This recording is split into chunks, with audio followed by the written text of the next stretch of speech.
دوستو، آپ صلی اللہ علیہ وآلہ وسلم کی ایک مشہور حدیث میں ہے کہ میں علم کا شہر ہوں اور علی اس کا دروازہ ہے۔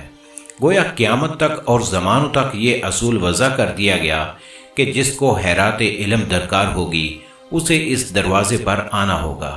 یہ شخصیت کو رسول اکرم صلی اللہ علیہ وآلہ وسلم نے علم کا دروازہ قرار دے دیا تو پھر اس کی ذہانت کا تو یہ عالم ہونا تھا کہ اس نے ممبر خطابت پر بیٹھ کے سلونی کی صدائیں بلند کرنی تھی، یعنی پوچھ لو جو مجھ سے پوچھنا چاہتے ہو اور میں اس کا تشفی جواب تمہیں عطا کروں گا۔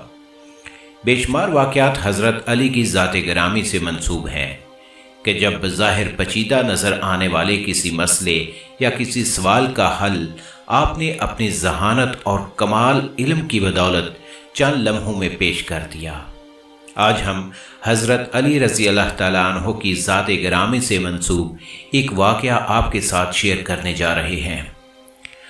آپ کے علم و فضل کے مرتبے کو سمجھنے میں مدد ملے گی۔ دوستو، ایک مرتبہ حضرت سیدنا عمر رضی اللہ تعالیٰ عنہ کے عہد خلافت میں ایک لڑکے کو زنا کے جرم میں سزا دینے کے لیے لے جایا جا رہا تھا۔ واضح رہے کہ اسلام میں شادی شدہ زانی کے لیے سنگساری اور غیر شادی شدہ کے لیے 80 کوڑے بطور سزا ہے۔ وہ لڑکا اونچی آواز سے پکار رہا تھا کہ میں بے گناہ ہوں، مجھے سزا نہ دی جائے۔ اسی اثناء میں حضرت علی رضی اللہ تعالیٰ عنہ کا وہاں سے گزر ہوا تو حضرت علی نے اس لڑکے کی پکار سن کر سرکاری اہلکاروں کو رکنے کا حکم فرمایا اور لڑکے سے پوچھا کیا معاملہ ہے۔ لڑکے نے جواب دیا، حضرت علی رضی اللہ تعالیٰ عنہ سے عرض کی کہ جناب، جس جرم کا الزام مجھ پر لگایا جا رہا ہے میں نے وہ جرم نہیں کیا ہے اور اس جرم کا مجھ پر الزام لگانے والی میری ماں ہے۔ حضرت علی نے یہ سن کر سرکاری اہلکاروں کو وہیں روکا اور کہا کہ اس لڑکے کی سزا فی الحال روک دی جائے، میں اس کیس کو دوبارہ سنوں گا۔ اگر یہ لڑکا گناہ گار ہوا تو تب سزا دینا۔ دوسرے دن حضرت علی نے عورت اور لڑکے کو عدالت میں طلب فرما دیا۔ حضرت علی رضی اللہ تعالیٰ عنہ نے الزام لگانے والی عورت سے دریافت کیا کہ کیا اس لڑکے نے تیرے ساتھ دست درازی کی ہے اور وہ جرم کیا ہے جس پر تو نے اسے سزا کے لیے پیش کیا تھا؟ اس عورت نے اثبات میں سر ہلا دیا اور کہا کہ ہاں۔ اس پر حضرت علی نے اپنا رخ لڑکے کی جانب موڑا اور اس سے پوچھا کہ یہ عورت تیری کیا لگتی ہے؟ اس نے کہا، یہ عورت میری ماں ہے، جس پر اس عورت نے اس لڑکے کو بیٹا ماننے سے انکار کر دیا۔ اس عورت کے انکار پر معاملہ گمبھیر ہو گیا۔ فیصلہ سننے کے لیے لوگوں کا بہت بڑا مجمع اکٹھا ہو چکا تھا۔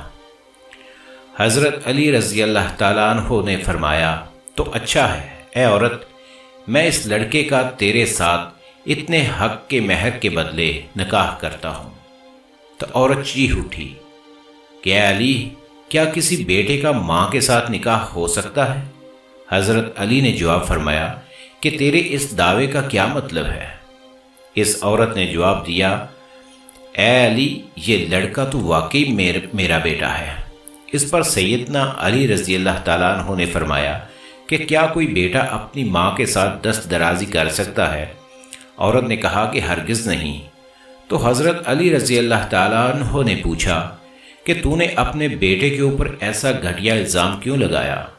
عورت نے جواب دیا، میری شادی ایک چھوٹی عمر میں امیر کبیر شخص سے ہوئی تھی، اس کی بہت زیادہ جائیداد تھی، یہ بچہ ابھی کم سن دودھ پیتا ہی تھا کہ میرا خامند مر گیا۔ تو میرے بھائیوں نے مجھے کہا کہ یہ لڑکا تو اپنی باپ کی جائیداد کا وارث ہے، اس کو کہیں چھوڑو۔ میں اسے کسی آبادی میں چھوڑ آئی، ساری جائیداد میری بالآخر میرے بھائیوں کی ہوگی۔ یہ لڑکا بڑا ہوا تو ماں کی محبت نے اس کے دل میں انگڑائی لی، یہ ماں کو تلاش کرتا میرے تک پہنچ گیا۔ میرے بھائیوں نے مجھے پھر ورگلایا کہ اس پر جھوٹا الزام لگا کر اس کی زندگی کی سانس ہمیشہ کے لیے ختم کر دی جائے، تو میں نے اپنے ہی بیٹے پر جھوٹا الزام اپنے بھائیوں کی باتوں میں آ کر لگا دیا اور دولت کی لالچ میں مجھے اندھا کر دیا، جبکہ حقیقت تو یہی ہے کہ یہ میرا بیٹا ہے اور اس معاملے میں بالکل بے گناہ ہے۔ اس واقعے کا علم امیر المومنین سیدنا عمر بن خطاب رضی اللہ تعالیٰ عنہ کو ہوا تو آپ رضی اللہ تعالیٰ عنہ نے فرمایا کہ اگر آج علی نہ ہوتے تو عمر ہلاک ہو جاتا۔ اور دوستو، یوں حضرت علی رضی اللہ تعالیٰ عنہ نے اپنی ذہانت کے بلبوتے پر ایک پیچیدہ مسئلے کی گرہ کھول دی اور ایک بے گناہ کو سزا ملنے سے بچا لیا۔ جزاک اللہ۔